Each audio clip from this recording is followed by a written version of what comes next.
je trouve que le sujet de l'A69 illustre notre pays et qu'il est formidable, si j'ose dire. Pourquoi ? Parce que le tribunal administratif de Toulouse a donc rendu son verdict hier sur ces 55 kilomètres qui doivent relier Toulouse à Castres.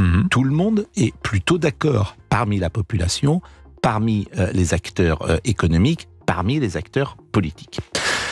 Mais effectivement, une poignée d'écologistes, 55 kilomètres, ça abîme inévitablement l'environnement par définition. Et ce que je trouve intéressant, c'est de lire Libération ce matin.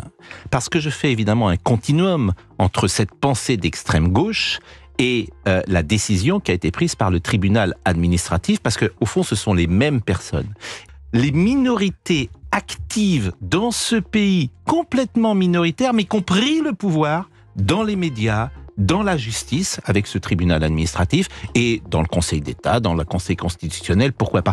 Il y a un continuum. C'est pour ça que lire Libération est formidablement instructif ce matin, puisqu'ils disent bravo. Mais avec Libération, on ne construit pas un stade depuis 50 ans. On ne fait pas une ligne de TGV depuis 50 ans. Avec ces gens-là, vous ne faites rien. Vous ne pouvez rien faire.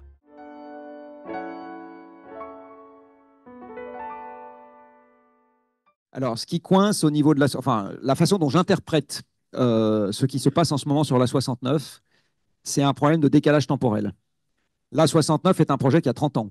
C'est-à-dire quand vous regardez de quand datent les premières déclarations, alors à l'époque c'était la mise à deux fois deux voies de la route existante, mais peu importe, cette idée de désenclaver entre guillemets Castres par une voie routière augmentée, rapide, type autoroute, même si c'était deux fois deux voies vers Toulouse, c'est un projet qui a 30 ans. Et les temps d'instruction des projets d'infrastructures lourdes de cette nature sont des temps qui sont longs. Vous avez des études préalables, puis des études complètes, puis ceci, puis cela, puis l'enquête d'utilité publique. Puis l'enquête d'utilité publique, elle a plus de 10 ans, par exemple. Puis la déclaration d'utilité publique, puis les expropriations, puis ceci, puis cela. Et en fait, au moment où vous commencez les travaux, vous êtes n'importe quoi entre 10 et 30 ans après le début du projet, et quelquefois même 60 ans après le début du projet. Je vais prendre un autre exemple qui est l'urbanisation du plateau de Saclay pour faire Paris Tech, qui permet de monter dans le classement de Shanghai, qui est quand même le plus grand objectif qu'on puisse avoir. C'est un projet qui a démarré dans les années 60. D'accord ? C'est un projet qui est aussi vieux que moi, c'est dire. Et dont le déménagement sur le plateau de Saclay de l'X a été un des premiers, et d'HEC du reste, a été un des premiers marqueurs.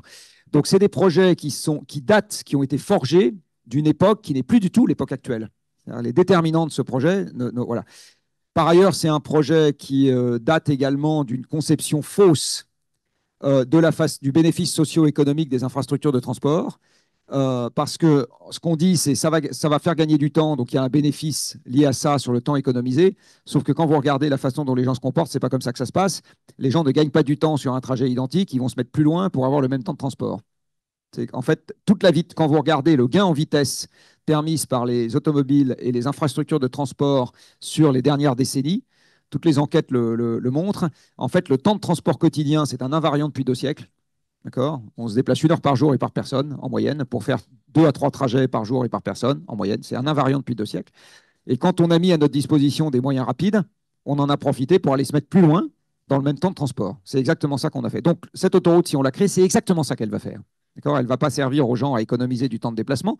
Elle va leur servir à aller habiter un peu plus loin, où le foncier est moins cher, etc. Pas instantanément. Instantanément, ce n'est pas ça qui va se passer. Mais au bout de 10 ans, c'est ça qui va finir par se passer. Donc, l'A69, c'est la confrontation entre l'inertie de l'ancien monde, qui postule par ailleurs que l'avenir va ressembler au passé. Donc, c'est des gens qui vous disent, c'est logique de donner une concession pour 55 ans. À quoi ressemblera le monde dans 55 ans ? À quoi ressemblent déjà les projections de trafic pendant les 20 ans qui viennent ? S'il y a des gens joueurs chez les concessionnaires, moi je parie toutes mes économies contre les leurs, que les prévisions de trafic avec lesquelles ils ont vendu le projet ne se réaliseront pas. Je signe avec mon sens, c'est absolument évident. Donc c'est la confrontation d'un monde qui continue sur sa lancée, de son inertie, avec des gens qui se disent on ne peut pas continuer sur notre lancée, parce que notre lancée est justement ce qu'il faut arrêter de faire si on veut être cohérent avec la nouvelle donne dont nous avons maintenant pris conscience, qui est qu'on doit réorienter nos activités autrement. Et donc la bonne question à se poser, c'est pas comment faire en sorte que les gens qui habitent à Castres puissent continuer à aller travailler à Toulouse en ayant toujours une voiture et en y passant un peu moins de temps, c'est comment les gens qui habitent à Castres bossent à Castres. C'est ça la bonne question. D'accord. Sauf que c'est pas du tout. Et s'il faut, je sais pas quoi, subventionner l'implantation d'activités. Non, mais c'est ça la bonne question. Et aujourd'hui, c'est pas du tout comme ça que la question est posée, parce que dans l'ancien monde, c'était pas comme ça qu'on avait l'habitude de se poser la question. Dans l'ancien monde, les gens doivent avoir une liberté de choix maximale. Et donc, il faut qu'on leur mette toutes les infrastructures de transport à leur disposition qui leur permettent d'exercer leur liberté de choix. D'accord.